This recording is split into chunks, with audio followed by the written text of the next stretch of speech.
आगे बढ़ते हैं। लैंड फॉर जॉब घोटाला में लालू फैमिली की मुश्किलें बढ़ी हैं और इस मामले में सीबीआई की चार्जशीट पर दिल्ली के राउज एवेन्यू कोर्ट ने आरजेडी अध्यक्ष लालू प्रसाद, बिहार के डिप्टी सीएम तेजस्वी यादव और पूर्व मुख्यमंत्री राबड़ी देवी समेत 17 आरोपियों को समन जारी किया है। सभी को कोर्ट ने 4 अक्टूबर को पेश होने का आदेश दिया।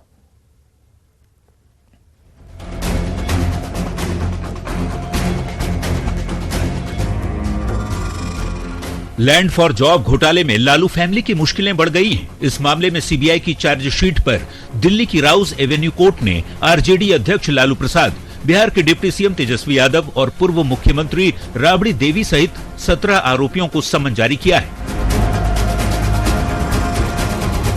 सभी को कोर्ट ने 4 अक्टूबर को पेश होने का आदेश दिया है। नई चार्जशीट में सीबीआई ने पहली बार बिहार के डिप्टी सीएम तेजस्वी यादव को आरोपी बनाया है।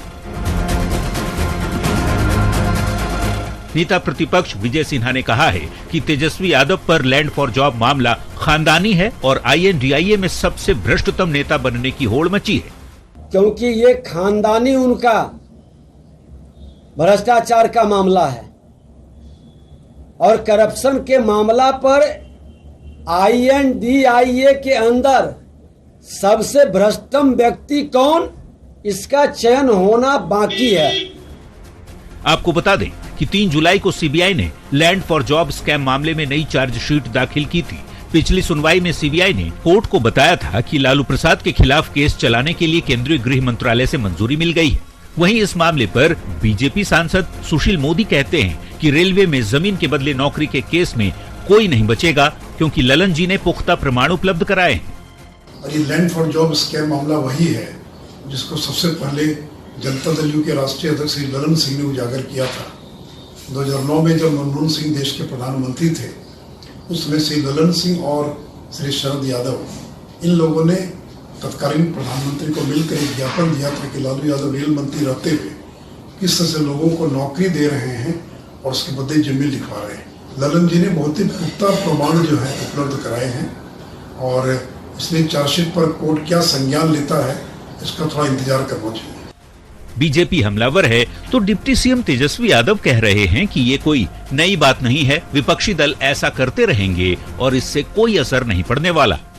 वो तो कोई नई बात है, ये सब तो पुरानी बात है, कोई नई बात, ये तो होते ही रहेगा। ये ना पहला है ना अंतिम है, ये भी आप लोग जान जाइए। तो ये सब तो चलता रहता है, इसमें कुछ दम नहीं है। तो आखिर लैंड फॉर जॉब का घोटाला क्या है वो भी जान लीजिए। दरअसल नौकरी के बदले जमीन से जुड़ा है घोटाला। लालू प्रसाद के रेल मंत्री रहते घोटाला हुआ। यूपीए 1 के दौरान ये घपला हुआ था। 2004 से 2009 तक लालू प्रसाद रेल मंत्री थे। इस दौरान कई लोगों को बिना परीक्षा के ही नौकरी दे दी गई।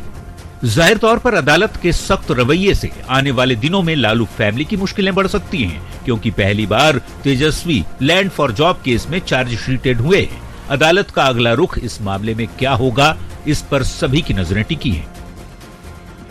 न्यूज़ 18 के लिए दिल्ली से सुशील पांडे और पटना से रवि एस नारायण के साथ ब्यूरो रिपोर्ट। तो लालू फैमिली की बढ़ती मुश्किल समझिए। लैंड फॉर जॉब केस में लालू परिवार की मुश्किल बढ़ती जा रही है। पहली बार सीबीआई ने तेजस्वी यादव को आरोपी बनाया है। लालू प्रसाद, राबड़ी के साथ तेजस्वी को समन दिया गया है और लालू परिवार समेत 17 आरोपियों को समन भेजा गया है। दिल्ली की राउज एवेन्यू कोर्ट में 4 अक्टूबर को पेश होना है और समझने वाली बात यह है कि कथित घोटाले के केस के पहले आरोप पत्र में तेजस्वी का नाम नहीं था। सीबीआई ने दूसरी चार्जशीट में तेजस्वी का नाम जोड़ा। सीबीआई ने 18 मई 2022 को लालू, राबड़ी और 2 बेटियों के खिलाफ केस दर्ज किया था। 2004 से 2009 तक रेल मंत्री रहते लालू प्रसाद पर नौकरी के बदले जमीन लेने का आरोप है और सीबीआई लगातार इस केस में लालू परिवार के खिलाफ कोर्ट में सबूत देती रही है, जिसकी वजह से कोर्ट ने पहली बार इस मामले में तेजस्वी को समन किया और इससे लालू परिवार की मुश्किलें बढ़ सकती हैं। आगे बढ़ते हैं। देश की संसद से महिला आरक्षण बिल शानदार तरीके से पास हो गया। इसे ऐतिहासिक और यादगार बनाने के लिए दिल्ली बीजेपी मुख्यालय में महिला मोर्चा की ओर से भव्य स्वागत किया गया। प्रधानमंत्री नरेंद्र मोदी ने भी पार्टी दफ्तर पहुंचकर देशवासियों को महिला शक्ति को सशक्त बनाने की बधाई दी। परिणाम घोषित किए जाने से पूर्व Those against will please say no.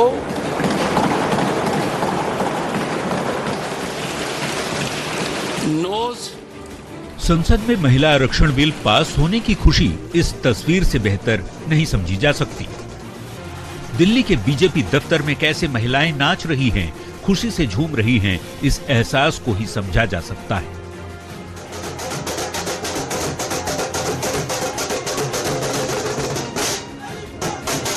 सालों से संसद में अटका हुआ बिल अब की बार दोनों सदनों से पास हो गया तो महिलाओं की खुशी जाहिर है।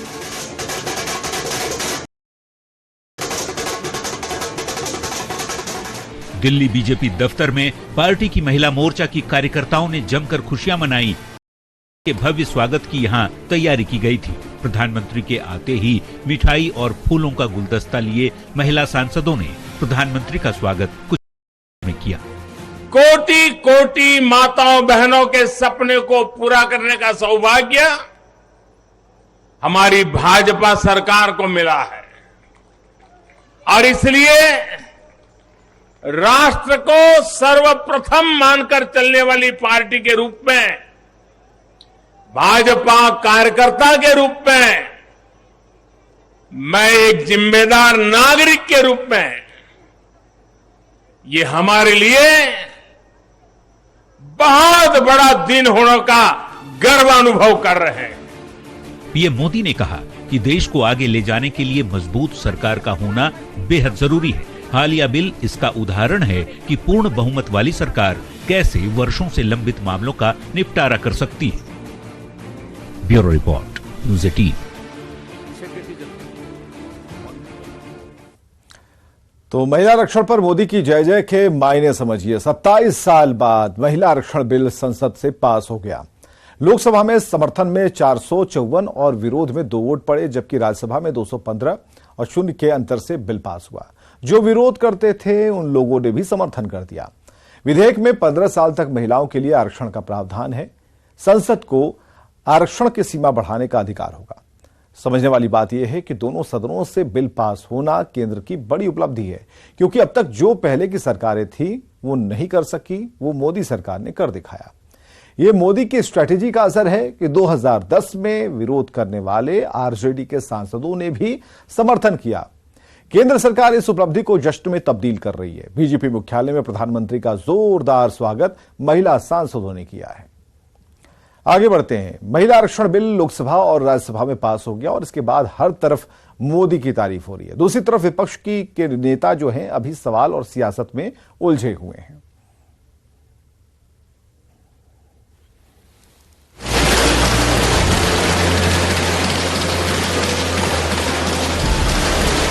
लोकसभा के बाद राज्यसभा में महिला आरक्षण बिल पास होते ही हर तरफ मोदी की जय जय होने लगी। पटना से दिल्ली तक महिलाएं खुशी में झूमने लगी। लेकिन महिला आरक्षण बिल का समर्थन करने वाली विपक्षी पार्टियां अब भी सवाल और सियासत में उलझी हैं। खासकर कांग्रेस ने 2024 के लोकसभा चुनाव और राज्य के विधानसभा चुनाव में महिला आरक्षण लागू करने की मांग की है। मैं एक कबीर का दुआ सुनाता हूँ, कल करने का आज करो, आज करने का अब करो, और फिर तो पल में प्रलय होगा तो फिर करेंगे कब, पल में प्रलय होगा तो फिर करेंगे कब। दूसरी ओर जेडीयू सांसद और बिहार के वित्त मंत्री विजय चौधरी ने सरकार की मंशा पर सवाल खड़ा कर दिया। इस संविधान संशोधन को महिला आरक्षण के लिए लागू करने से पहले 2 शर्तें लगा दी गई हैं या 2 पेच लगा दिए गए हैं। एक तो जनगणना का काम पूरा होना और उसके बाद परिसीमन का कार्य पूरा होना। जबकि बिहार के डिप्टी सीएम तेजस्वी यादव ने एक बार फिर महिला आरक्षण में पिछड़ा, अति पिछड़ा और अल्पसंख्यक महिलाओं को आरक्षण देने की मांग की। जो कानून लागू ही नहीं होगा उसका मतलब क्या है? हम तो 33% नहीं, हम तो चाहते हैं 50% महिलाओं का आरक्षण कर दीजिए, लेकिन कम से कम उसमें ओबीसी महिला, जो वंचित शोषित समाज की जो महिलाएं हैं, जो अल्पसंख्यक महिलाएं हैं, उनका भी तो पार्टिसिपेशन होना चाहिए, जो अति पिछड़ी महिलाएं हैं। महिला आरक्षण के मुद्दे पर पिछड़ चुकी कांग्रेस अब जातिगत जनगणना का राग अलाप कर डैमेज कंट्रोल में जुटी है। हमारी सरकार आएगी, कास्ट सेंसस होगा और देश को पता लगेगा कि हमारे ओबीसी भाई कितने हैं, दलित भाई कितने हैं। आज जो कांग्रेस महिला आरक्षण और महिला आरक्षण में ओबीसी और ईबीसी महिलाओं के लिए आरक्षण मांग रही है, साथ ही जल्द से जल्द इसे लागू करने की भी मांग कर रही है, उसके पास ना जाने कितने ही मौके थे। जब इस पर राहुल गांधी से सवाल हुआ तो वो सॉरी कहकर निकल गए। आपको रिग्रेट है, अफसोस है कि उस समय ओबीसी कोटा नहीं दिया कांग्रेस ने? 100% रिग्रेट है, 100% रिग्रेट है। वो उस टाइम कर देना था और इसको हम करके ही छोड़ेंगे।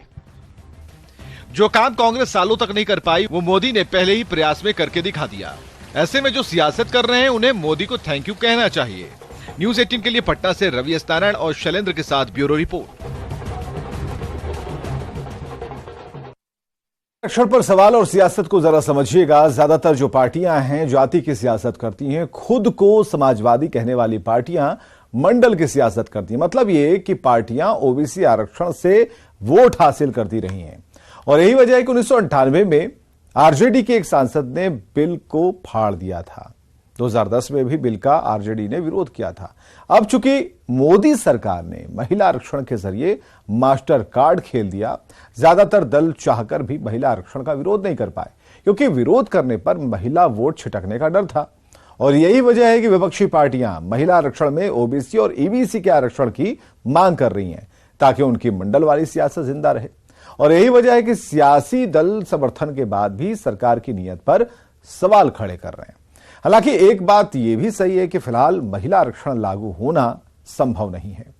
2024 के लोकसभा चुनाव में महिला आरक्षण लागू नहीं होगा। महिला आरक्षण लागू करने के लिए पहले जनगणना कराना होगा और जनगणना के बाद सीटों का परिसीमन होगा। और यही वजह है कि विपक्ष का कहना है कि सरकार ने चुनाव के पहले बस महिला कार्ड खेला है। बिहार में डेंगू की बात करते हैं। तेजी से यह फैलता जा रहा है। अस्पतालों में मरीजों की जो संख्या है वो बढ़ती जा रही है और बिहार में डेंगू के कुल मरीजों की संख्या बढ़कर 3200 तक पहुंच गई।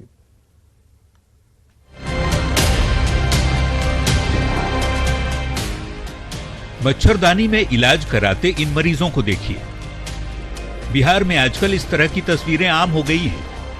बिहार में डेंगू का प्रकोप बहुत तेजी से फैल रहा है। अस्पतालों में मरीजों की संख्या हर रोज बढ़ती ही जा रही है।